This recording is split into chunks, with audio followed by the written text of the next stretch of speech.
Frick TV, Easter Saturday 2015, outside broadcasting unit. Today's talk is entitled The Myth of the Yoga Teacher. Now, this is a rather strident title, and my actual attitude to this is a little bit more nuanced and qualified than the title suggests.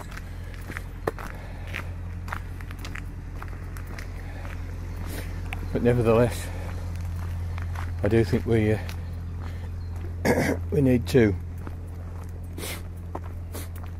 cast a slightly destructive gaze over this idea that there is this kind of character floating around in society known as a yoga teacher. Well, you'd think that was somebody who's rather like a geography teacher or a chemistry teacher, whose subject is yoga, and you can definitely teach people about yoga. You can examine texts, you can do yoga scholarship, which does in fact happen in universities, where people specialise in Sanskrit and anthropology, and well, they just do a scholarly job on this phenomenon, and that's fair enough. It's a great thing. I've got respect for scholarship, I have to say, but yoga scholarship isn't yoga. And this term yoga teacher suggests somebody who's transmitting something very concrete and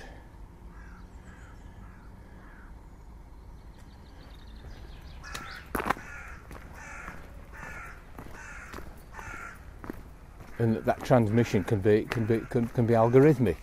And certainly if you're going to teach CSE, GCSE geography, you'd have a syllabus, you'd have bullet points, and as the teacher you would tick off the bullet points when you'd achieved each pedagogic task. Can't quite do that with yoga, since the real ground of yoga is the lived experience of a human individual. It may entail some practices which are known and which are received from a guru or a teacher or an instructor or a mentor. But the practices can vary, and it seems to me you could still actually engage in yoga without being very involved with a lot of the practices that are systematically handed out in the modern age, because you would still be exploring on the terrain of your own felt lived experience.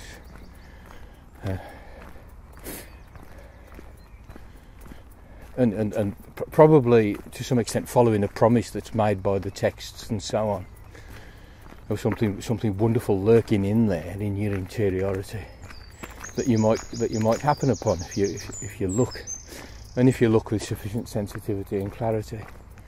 And that strikes me as right. You know, my own experience is that there is some kind of pretty wonderful going on in the midst of this vale of tears. And in despite of all the vulnerability of human life, and in despite of the fact of death, always ever present on your left shoulder,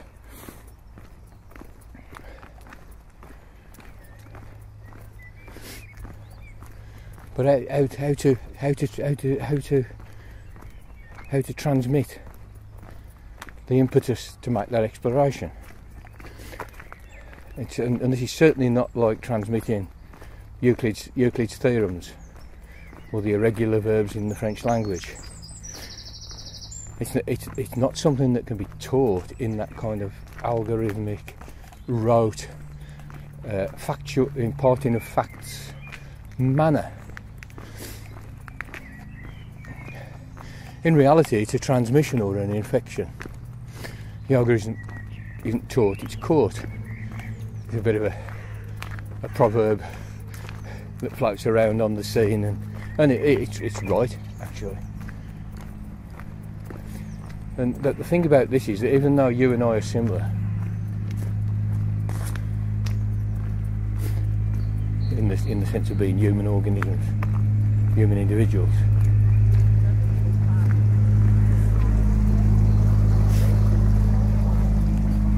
and having the same carbon-based instantiation of consciousness, etc., etc., etc.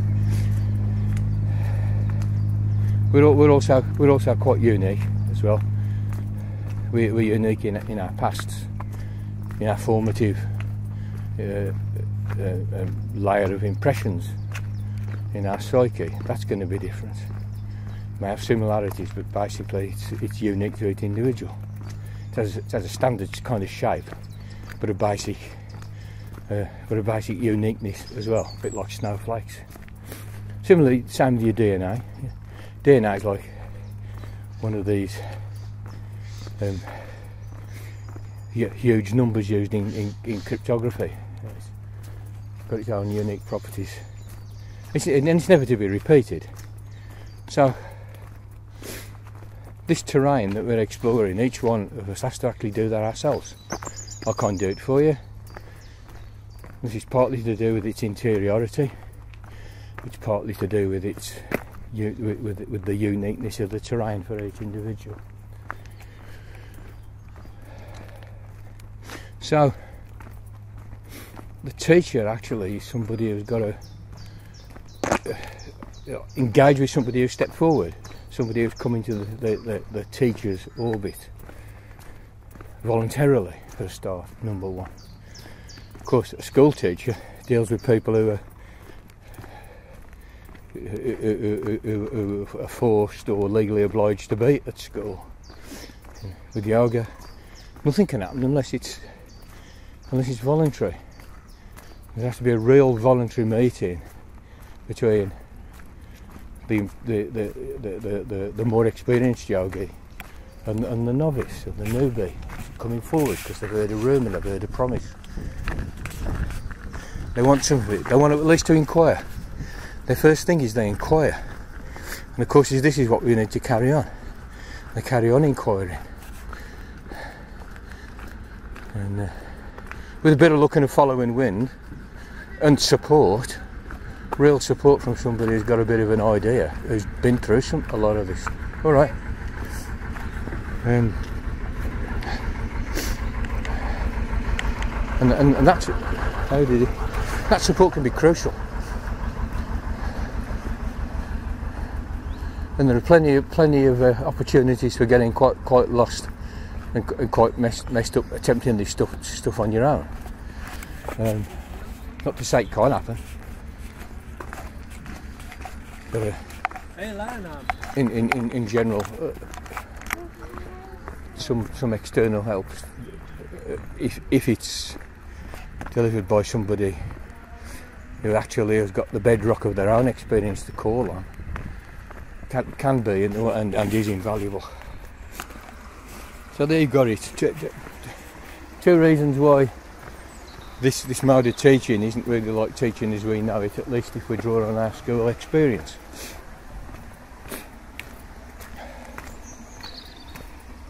Now, a lot of the discussions around teaching that you see in social media and so forth that are taking place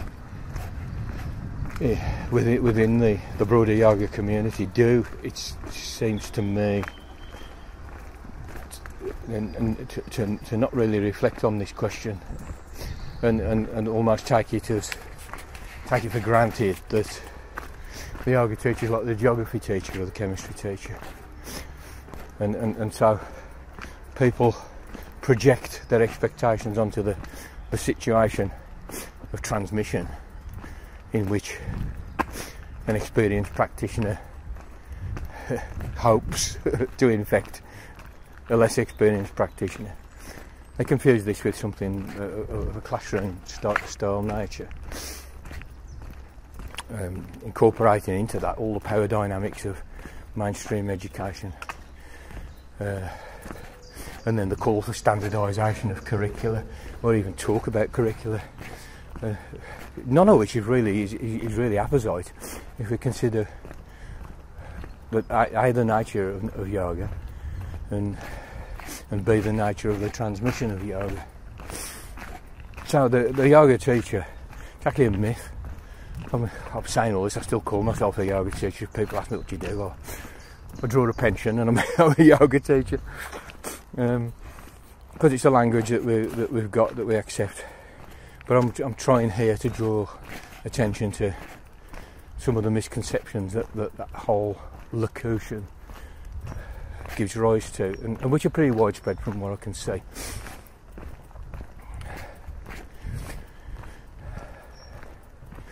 But I would recommend to people to basically chuck this stuff in the bin. Curriculum, class, classroom, teacher,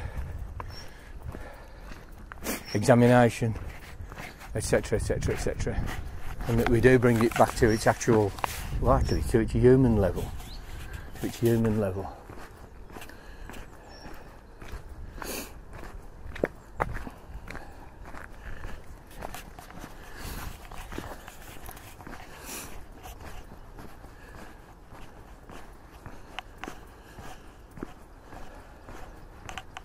So what do I think should be going on in this situation of the yoga class, or can I call it the opportunity for transmission, which happens when a newbie or an aspirant presents themselves to somebody who they're sufficiently impressed by to say, well, show me this stuff, I want some of what you've got.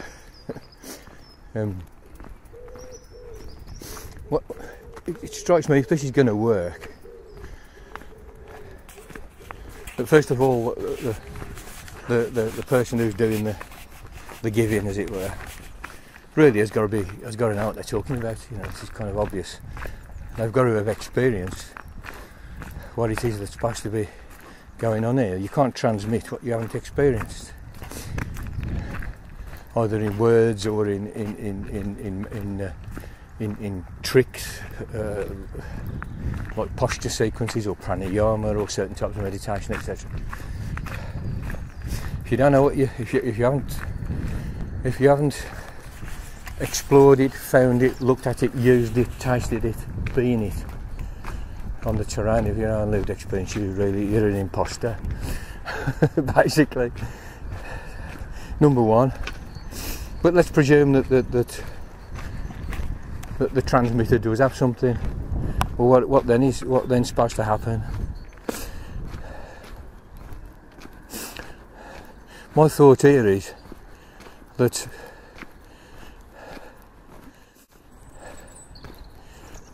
nothing except a very pristine kind of meeting.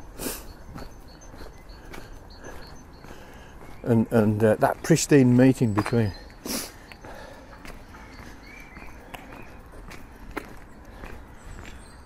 two yogis, where there's an experiential differential, is incredibly pregnant. It's a fertile situation, and that fertility encourages the student to explore, because they can see there is somebody who's done it and is willing to kind of describe it and talk about it. And this is what they're like. And you like what you see. And it feels good. So you want it. So you're encouraged. You're encouraged. Not only that, you feel they're in the no conditions openness of the meeting between you and the other. That you feel not only encouraged but sort of held in that situation. There's a certain security in it, even though the whole kind of yoga process, I have to say, is ultimately insecure. It's the abandonment of all security. But at least there in the beginning, there's somebody nurturing, somebody who'll reflect back to you if you have a problem and you want to talk about something. And they may not say very much, but at least they'll be there for you. And also, a good teacher in this mode who isn't really a teacher, of course, isn't going to impose too much on you. So you don't feel as though you're actually being engineered. I think this is pretty important. You know, it is your exploration. There's somebody who'll walk with you some of the way. Somebody will support you. Somebody will nurture you. But at the same time, it's you. It's you. You've got to do it. You've got to do it. And of course, again, a good teacher will remind you of this pretty well endlessly and won't let you become too dependent on them.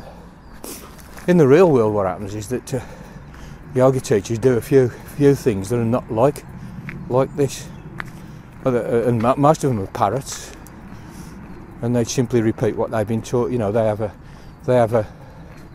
I don't know, a sequence of postures or breathing disciplines or a style of meditation, and they're prepared to simply transmit in an instructional manner the details of these tricks or techniques. So, but in a sense, the parrots have nothing original to offer. A robot could do it. A parrot could do it. But of course, the mistake there is to think that every human organism is going to respond to the same set of tricks, set of manipulations of the body mind, and it's not so. I mean, the other problem there is, of course, is the yoga state. It isn't the result of any tricks or techniques. It's more fundamental than that. It's the ground of being. I might put it like that. It's a bit fanciful, but it's not far off. And it's not going to reveal itself through some kind of manipulation. In fact, the more you manipulate, the more it hides. You know, and there's nothing like the hunger of a seeker to really just produce pain, suffering, and neurosis, and nothing else. So, parrots, it's got a very, very limited use. I mean, it's quite handy for people to be able to do some yoga postures, to be able to sit still, etc. To be able to mobilise their imagination. There's millions of things in this vein that can be instructed. But and they might even help in the yogic project, but they're not themselves yoga. So, parrots. And then there are people who just like the power of being a teacher, any kind of teacher, you know. And I mean, we've all known teachers, and you know, there's respect and kudos to being a teacher, and a certain power over a little tribe of helpless creatures, and that can certainly feed somebody's need to have some power in situations. You know, there is an appetite amongst people for power, for getting people to do what they want. And the teaching profession is a fantastic opportunity to indulge those kinds of things. And I think in yoga, where the techniques that I've been speaking about, you know, the tricks I've been speaking about,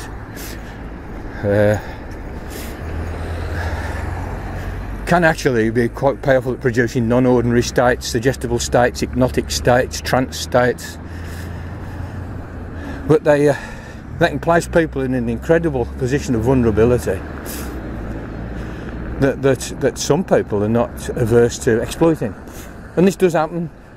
And we're always hearing outrage about sexual exploitation, but it's financial exploitation. And sometimes it really is just the teacher getting their rocks off, fucking somebody about, and exerting power over them, and it's as simple as that. We should remember, you know, that power is the greatest drug, it's the greatest narcotic, it's the greatest aphrodisiac. Exerting power, and a number of people fall for it.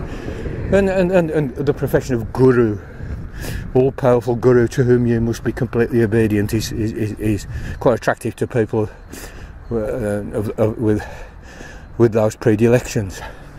So you've got the power freak, you've got the parrot, you've also got the missionary. The missionary's really this is similar to both of the other two, because they want to parrot something. They want to recruit you, and what they want to recruit you to is a belief system, and usually an overarching and complete belief system that purports to explain everything, like Sanatana Dharma or Christianity or existentialism or whatever. But they're into recruiting you and converting you. I mean, they get their rocks off once they make a convert, you know. But people who wish to convert are actually, what they're trying to do there is feel less insecure about their own commitment to the particular ideology which they're missionising for.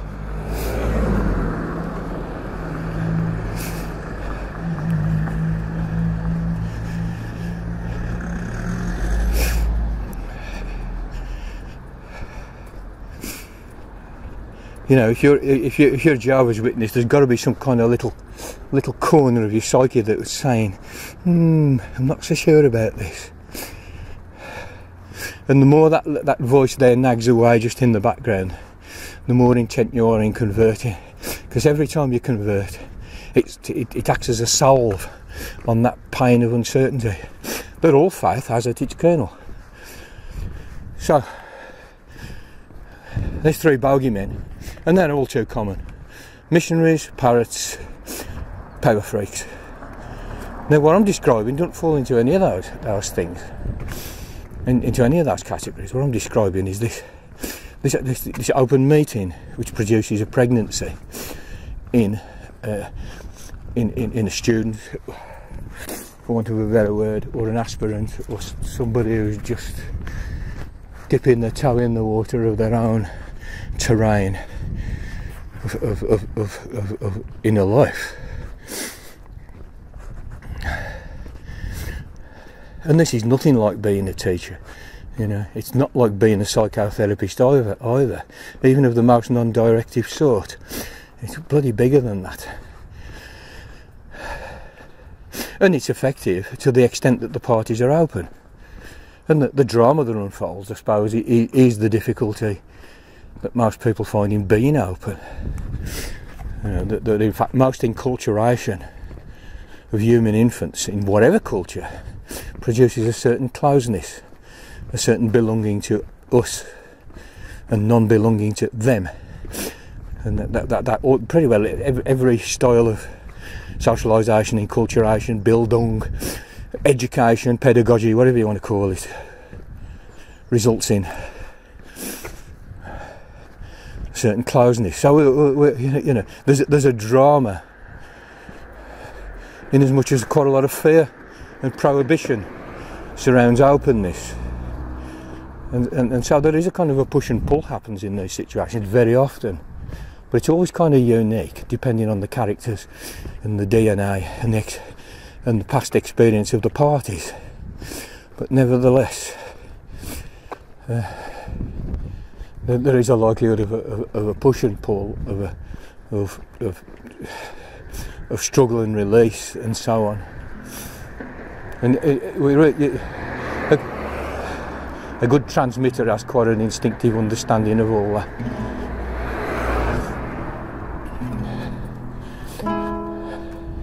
And a willingness to remain open even when it gets difficult. It's a pregnancy, you know, and it can have its hairy moments, of course, you know. Anyway, I'm well into the wilds of Oxley, and I think that I ought to stop now. Hopefully.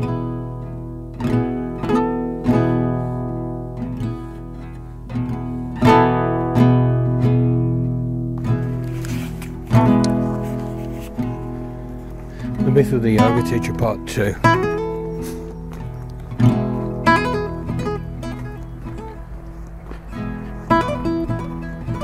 So,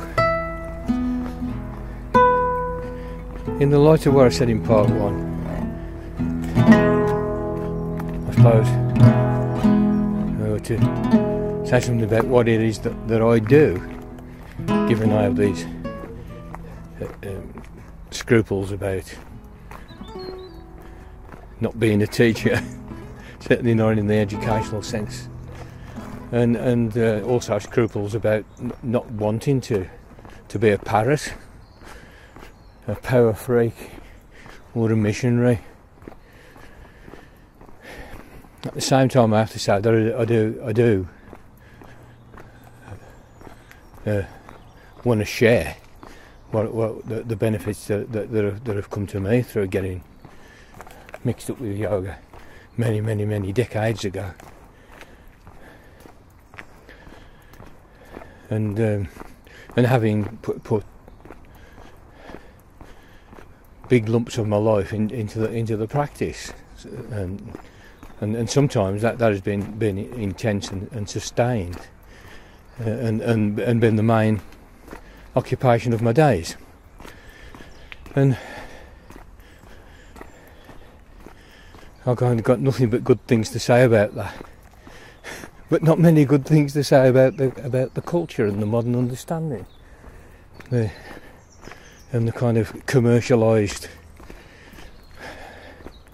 personality cults that seem to have arisen in the modern yoga culture. And I have no taste for it at all. And one of the biggest nuisances,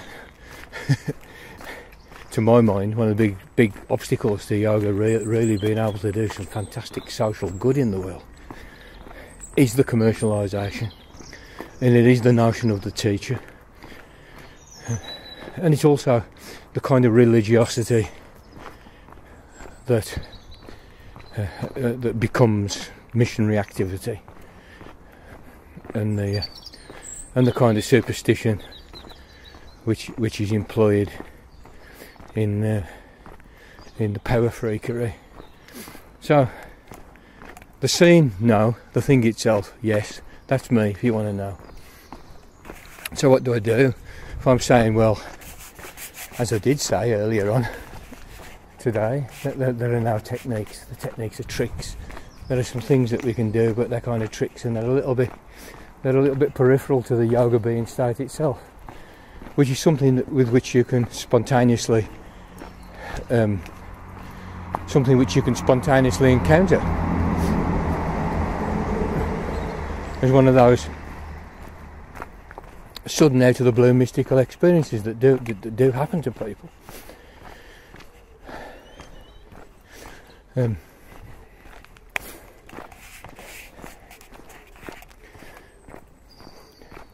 So all this is leaving open. It's making the question: well, what do you do?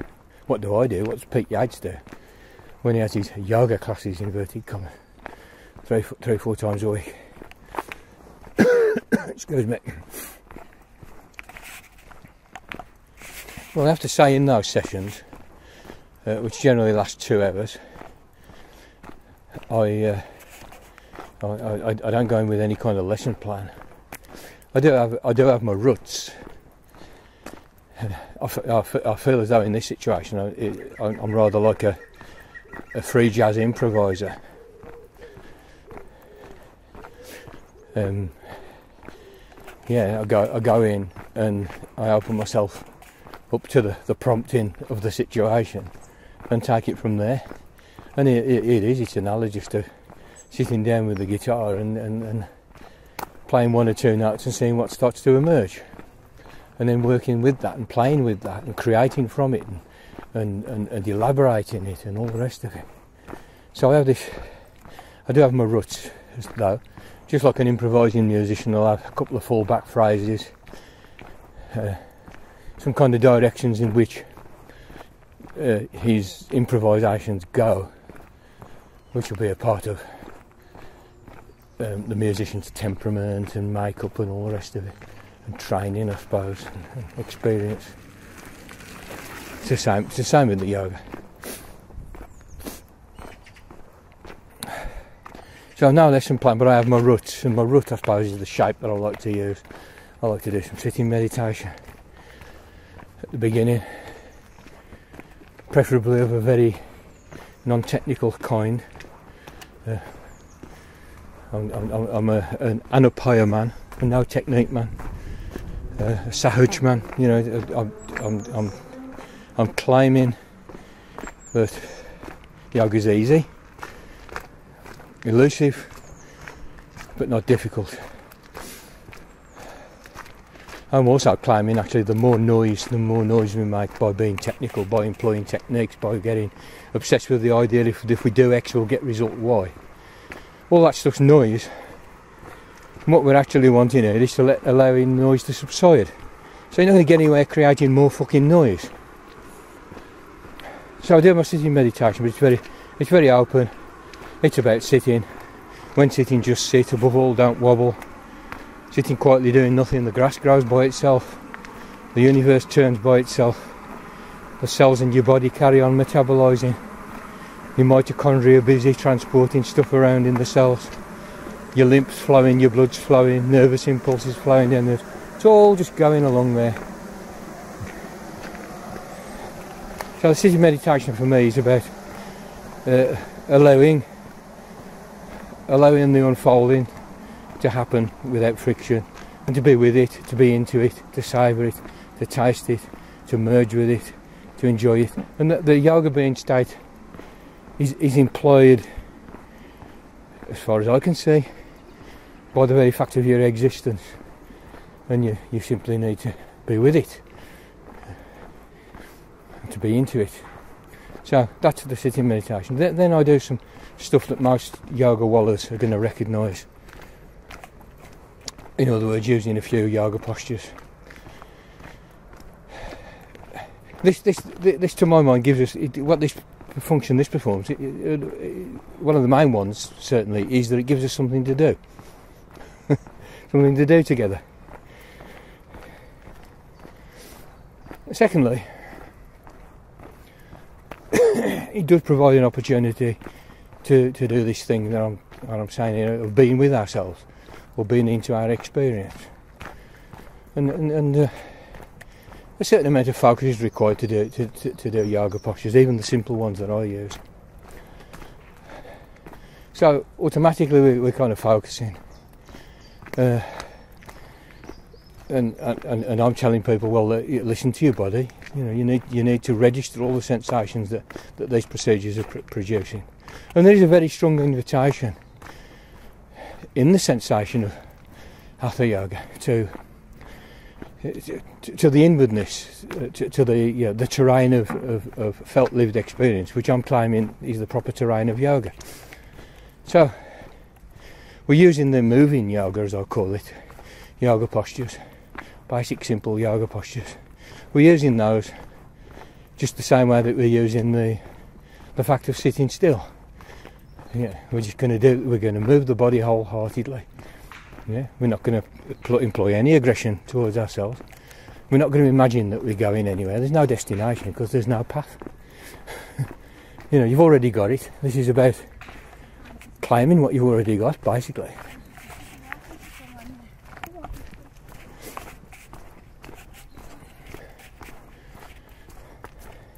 And then I do a third bit where I do, again, it's kind of standard stuff. Everybody's going to recognise it in yoga. Corpse posture, 20 minutes. But the approach is the same.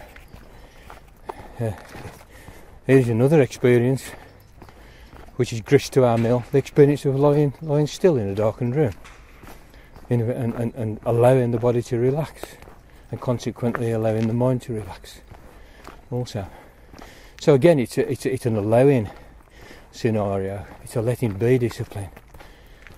It's a letting go discipline. It's a being with discipline. It's not a cultivation discipline like as are most educational disciplines. It's not. That's the opposite almost. And I'm with Lao Tzu on this. When he said, when Lao Tzu said, the way of the world is a daily increase, but the way of the Tao is a daily decrease. I think that was bang on. And yoga is the same. It's just it's another word for the same trip.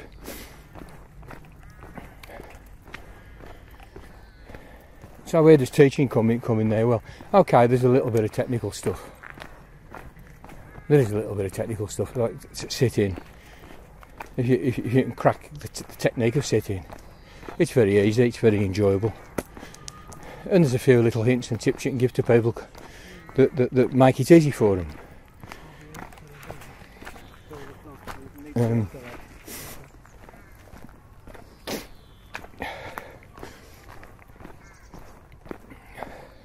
Because sitting's not easy for a lot of people. Even if they're in kind of good health and quite physically fit, it can be an immense challenge just faced with a lack of stimulus. And if you bear in mind how much stimulus plays a part in modern life, modern people are stimulated at every turn. If they go for a walk, they've got the fucking iPod. So there's an existential challenge in sitting for people there, but there's also physically the shoulders hurt, the neck hurts, the legs start to hurt, the knees ache. And I'm certainly not about any kind of asceticism or self-torture like that, and I don't see that it's an endurance test, because that just kind of feeds the same old crap. Acquisitiveness, again, which is a part and parcel of this kind of mad society we live in. So I kind of give a few hints and tips to make that easy, and that's about as technical it gets, And the way I instruct these matters is from my own experience. I read off my own experience and offer it out in a precise verbal description, in the hope that it'll help the people who for some reason do keep coming through the door, so that we can sit together quietly. So what I do actually looks pretty similar to what a lot of other people do, but I suppose the difference is it doesn't turn out the same every time. I have my ruts, as I say. I'm not I'm not endlessly inventive with this, and nor is it necessary. It's quite a good thing to do. Chair posture 1,000 times, 10,000 times. But I would say, if you are sufficiently alert, when you come back to it, each time it's fresh. It's like the snowflake thing again. It's the same but different. And the sensitivity that I'm claiming reveals the yoga being state, which is a blessed state, which reveals it to people in the midst of an ordinary lives. But that kind of sensitivity has a part of it is that you notice the way everything's fresh, rather than, well, you still notice the way things resemble each other. Chair posture is chair posture. My knees are in the same position this week as they were last week, as they were the week before, but actually it feels different. And it's in that sensitivity and openness to registering differences, nuances, freshnesses, the novelty of existence. That sensitivity is the same sensitivity which reveals the yoga beatitude, the yoga being state. And so, if the teacher, inverted commas, is open, the students will become open. And this is a kind of an osmosis or a transmission. It's not supernatural like some people think, like some kind of Shaktipat from a distance or something. It's actually, it's the same kind of intersubjectivity and interaction between human beings that you find when in phenomena like this, which we all recognise. Somebody can walk into a room and everybody knows immediately they're in a bad mood. You've hardly glanced at them.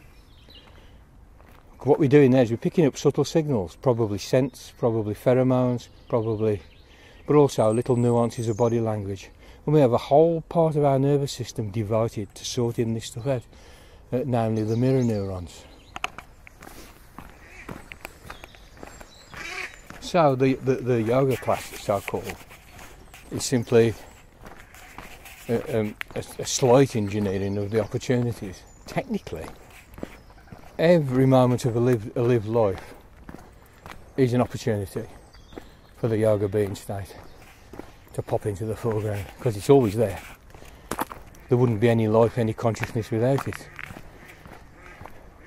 as concrete, lived, individual human beings, we do get a bit out of focus with it, and locked up into our dramas and our turmoils and so on, you know. All right.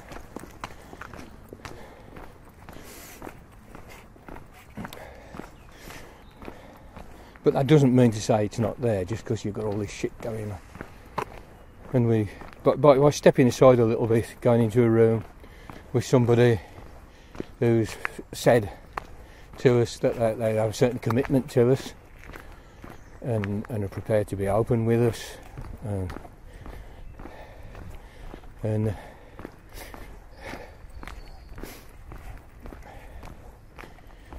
who isn't particularly offering some kind of talked up modality of practice or experience, who's simply ready just to be with you. And I think we're giving ourselves some opportunities, some slightly enhanced opportunities there. The reality is, the technicality is, it's there everywhere. The lived experience reality is that we need to give ourselves a chance.